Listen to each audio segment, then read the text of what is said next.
Dan juga menunya juga sudah tepat. Lauk, sayurnya apa, buahnya juga sudah tepat, tapi masih keliengan.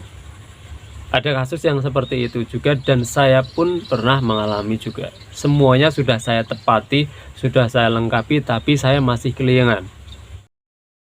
Assalamualaikum warahmatullahi wabarakatuh. Ketemu lagi dan saya. Pada kesempatan kali ini saya akan membahas tentang kebingungan dari sebagian teman-teman kita, para pejuang gangguan alam, yang membingungkan. Dia sudah memakan per 3 jam tapi masih mengalami keliengan. Saya akan membahas itu singkat saja, tentu saja berdasarkan pengalaman pribadi saya dan juga sebatas pengetahuan yang saya ketahui. Gini, makan sudah per 3 jam tapi masih keliengan. Pertanyaan saya adalah, makan per 3 jamnya sudah berlangsung berapa lama?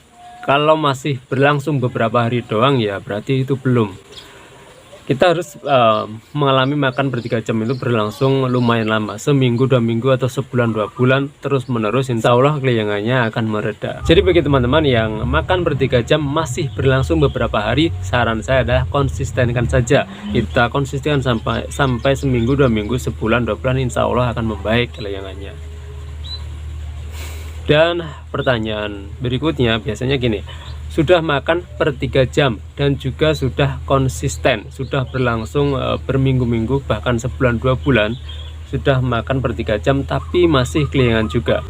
Itu ada yang mengalami seperti itu, dan masalahnya setahu saya itu adalah karena menunya kurang tepat, dan biasanya diakibatkan oleh dianya atau pelakunya terlalu takut mencoba makanan yang lain atau terlalu memantang. Sebenarnya mantang itu oke, sangat bagus, cuman kalau keterlaluan atau kebablasan nggak baik juga. Kebablasan sampai kita nggak mau mencoba makanan yang lain saking takutnya, itu menjadi nggak baik. Mantang nggak masalah, tapi jangan kebablasan juga. Gini, kalau menunya kurang tepat, kebutuhan harian, kebutuhan gizi kita belum terpenuhi sehingga mengakibatkan kita keliengan. Biasanya kasusnya seperti itu. Dan juga gini, menunya biasanya nasi sama sayur bening doang. Sayur bening sebenarnya nggak masalah, oke, cuman gini, sayurnya itu biasanya sedikit, yang banyak adalah kuahnya. Nah, itu menu yang kurang tepat. Yang bagus, yang tepat menurut saya adalah sayurnya itu ukurannya sama seperti nasi. Nasi 1 centong, berarti sayurnya juga 1 centong. Sayurnya lebih banyak dari nasi itu jauh lebih bagus kalau menurut saya. Tapi kebanyakan dari teman-teman nasinya sama sayurnya itu banyakkan nasinya, dan biasanya kuahnya yang banyak. Itu menurut saya kurang tepat. Dan juga biasanya ada nasi sama sayur bening, dan juga ada lauknya. Lauknya sudah benar, ada lauknya itu sudah benar, tapi lauknya kurang tepat, yaitu kerupuk biasanya yang dipakai.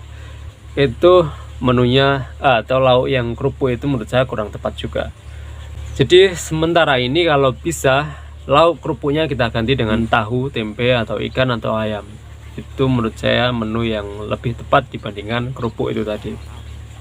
Tapi kalau menggunakan ayam, jangan setiap hari juga, karena menurut yang saya simak dari panutan saya, kalau ayam setiap hari ya nggak bagus juga. Ayam sayur yang sekarang ini, tapi kalau ayam Jawa ya beda cerita. Yang saya ceritakan adalah ayam sayur yang sekarang ini, itu nggak baik kalau setiap hari juga. Tapi tetap kita butuhkan, jadi kita selang-selingi, kadang ayam, kadang tahu, kadang tempe, kadang ikan gitu. Jadi bagi teman-teman yang sudah makan per 3 jam dan juga sudah berlangsung sebulan, 2 bulan tapi masih keliengan, kita perhatikan menunya, kemungkinan menunya kurang tepat, dan kita ganti dengan seperti yang saya sampaikan itu tadi. Dan juga ada pertanyaan berikutnya, sudah makan per 3 jam dan juga sudah konsisten menerapkan pola itu, dan juga menunya juga sudah tepat.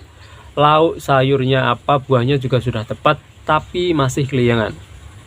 Ada kasus yang seperti itu juga, dan saya pun pernah mengalami juga. Semuanya sudah saya tepati, sudah saya lengkapi, tapi saya masih keliengan. Gini, itu yang saya tahu, balik-balik lagi itu karena anxiety. Saya nggak tahu persis jalur ceritanya, urut-urutannya seperti apa, mekanisme detailnya seperti apa, saya tidak tahu. Cuman yang saya tahu adalah ketika kita mengalami anxiety, itu saja kita tegang tinggi yang terus menerus, pada akhirnya menyenggol saraf yang berkaitan dengan keliengan. Sehingga ketika saraf yang berkaitan dengan keliengan itu tersenggol atau terganggu, ya maka kita mengalami keliengan itu tadi. Jadi Cara untuk mengatasinya ya balik lagi, kita harus mengatasi anxiety-nya supaya kita tidak tegang. Dan salah satu cara yang bisa kita lakukan adalah dengan olahraga rutin semampu kondisi kita pada saat itu. Tapi juga jangan dipaksakan olahraganya. Kalau dipaksakan yang ada akan muncul masalah baru. Jadi olahraga rutin tapi semampu kondisi kita pada saat itu. Tujuannya untuk apa ya? Salah satunya untuk merilekkan tubuh kita dan juga untuk mengurangi ketegangan yang kita alami yang disebabkan oleh cemas atau anxiety yang kita alami pada saat itu. Jadi bagi teman-teman yang sudah makan per 3 jam juga sudah berlangsung lama, berbulan-bulan, dan juga menunya juga sudah lengkap, ada lauk, ada sayur, ada buah, ada komplit, tapi masih kelingan, berarti kita cek lagi kemungkinan besarnya kita mengalami anxiety yang masih tinggi. Saya kira yaitu, selalu ingat satu hal, selalu bersyukur pada kondisi bagaimanapun kita saat ini. Assalamualaikum warahmatullahi wabarakatuh.